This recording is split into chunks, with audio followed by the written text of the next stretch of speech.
سلام، وقتتون بخیر، قربونتون بشم. اسمم جعفر دیناروند، آتش نشان بودم تو پارس جنوبی. بعد سرطان خون گرفتم و چندین سال درگیرش بودم. چند بار پیوند شدم، خیلی شیمی درمانی شدم، پرتو درمانی شدم، پیوند شدم. خدا رو شکر با دعای خیر شما، کمک خدای عزیز خوب شدم. خیلی حرفه داشتم. مثلا از 12 سالگی شروع کردم، پدرم سکته مغزی کرد، شروع کردم کار کردن. مدارکی که دارم و میتونم روشون تا الان کار کنم: من مونتاژکار پای فیترم، جوشکاری دارم، فلت، بعد تراشکار، کشتی سازی درجه گرفتم، دیپلمش هم دارم، فوق دیپلم زبان انگلیسی و نرم افزارم دارم، لیسانسش هم دارم، فوق لیسانس مکانیک هم دارم. آتش نشانی هم کار کردم، زبانم هم بد نیست، خوبه و میتونم توی این کاری که خدمتتون عرض کردم کار کنم به جز کامپیوتر. آرزم بزرگتون، اومدم سرطان گرفتم، اومدم اتریش و من از 8 سالگی 7 سالگی 8 سالگی شروع کردم ورزش کردن. ورزش شروع کردم و تا الان ورزش میکنم. تو دوران پیوند هم یه گرگایی مثلا میتونستم خودمون تکون بدم و ورزش میکردم. ورزش رو سطح مثلا بد نیست، تا حدود حرفه‌ای کار میکنم و شاگرده خوبی هم دارم. توی وین بعد از 4 سال کار کردن یه شرکتی زدم و شرکت رو بستم و الان باشگاه رو کلا تعطیل کردم. تو اوجش هم بود، یعنی درآمدش فوق العاده بود. حالا چرا تعطیل کردم بهتون توضیح میدم. یه عزیزی اومد، یعنی خیلی ولی این خیلی واسه من عزیزه، گفت که جعفر چرا تعطیلش کردی؟ واسهش یه خاطره گفتم که این خاطره رو میخوام بهتون بگم. این خاطره اینه که خاطره نیست، اصلی داستانه. گفتم چه بخواد این فراموش میکنم دیگه، پیرم دیگه. آره، یک خبرنگاری میره تو تیمارستان، از رئیس تیمارستان میپرسه معیار شما چیه برای گرفتن، برای اینکه اینا رو تشخیص بدید که باید بستری بشن تو بیمارستان، تو تیمارستان. گفت ما بهشون میگیم که یک وانی هست، پر از آبش میکنیم و به شما 3 تا چیز میدیم: قاشق، یه لیوان و یه تشت، و میگیم این آب داخل وان توی حموم رو خالی کنین. شما با کدومش خالی میکنین؟ من اولی که اینو شنیدم گفتم با تشت. خودم هم گفتم ما. خلاصه برمیگردیم سر خبرنگار برمیگرده میگه خب معلومه که سوال آسونه، با تشت. و رئیس بیمارستان میگه نه عزیزم، اینو دیگه نگو، به خاطر اینکه میریم کف وان و اون راه خروجی آبو برمیداریم که آب رد بشه و اگر به عنوان مریض اومده بودی بهتون گفتم تو کدوم اتاق بستریت کنم، خصوصی یا اینکه با بقیه.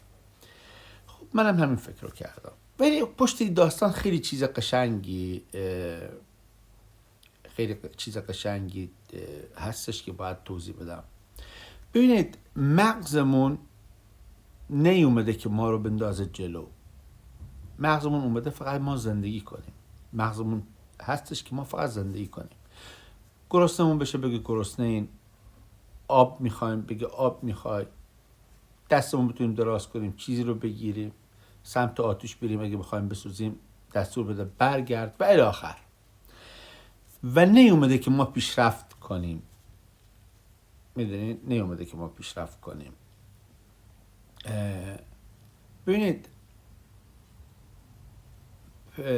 ما باید فراتر از چیزی که مغزمون بهمون میگه باید فشار بهش بیاریم، باید ازش کار بکشیم که پیشرفت کنیم. ما نباید منطقی باشیم، به همون چیزی که هستش کفایت کنیم.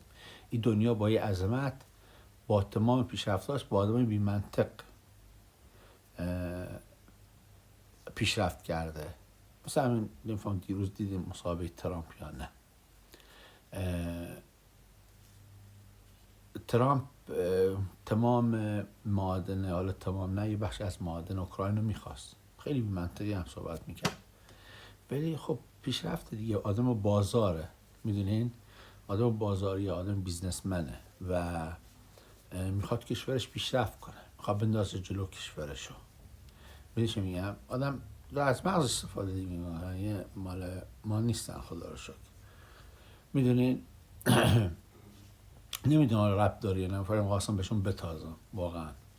حالا برادرام اینا هم اونجا هستن، حالا بریزم مثلا بگیرم برادرم دهنش سرویس کنن، حال میکنه، خدا شاهده راحت میشم ازشون به جان و مادرم.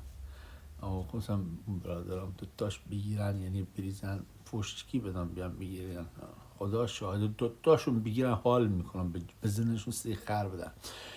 ببینید ما باید فراتر از این بریم جلو. چیزی که مغزمون باید بهش فشار بیاریم.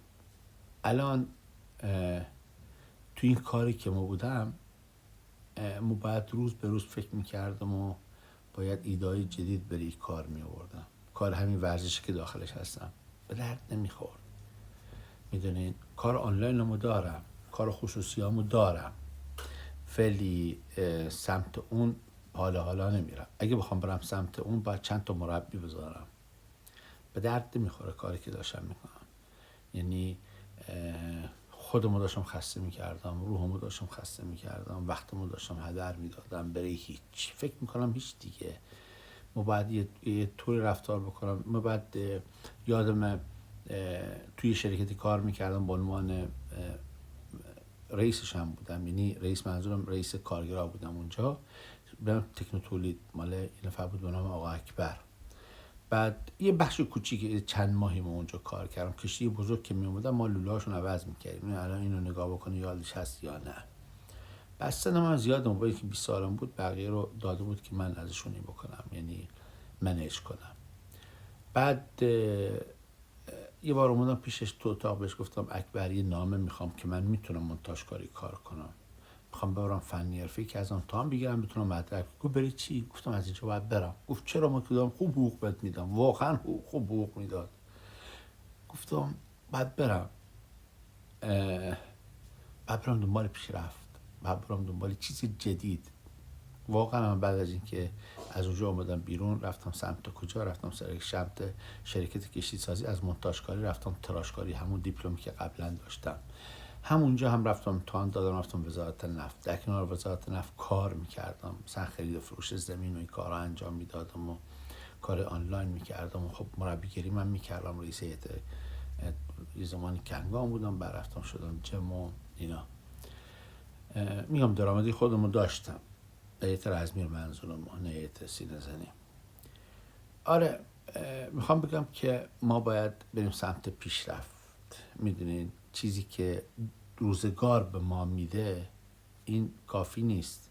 این روزگار به ما هدیه نمیده. این مغزمون روش متمرکز میشه. چیزهای آسون، قاشق، لیوان و یک تشت.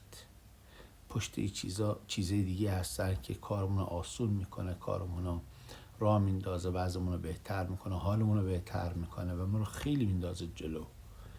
و بریم دنبال اون، واقعا بریم دنبال اون. زندگی نشد که از صبح تا شب ما بشینیم برای یک نفر کار کنیم.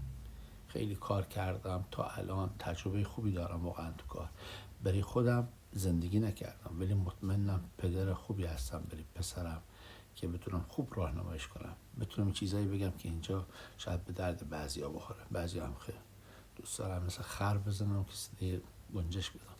قربونتون بشم، دوستتون دارم، فداتون بشم. خداحافظ.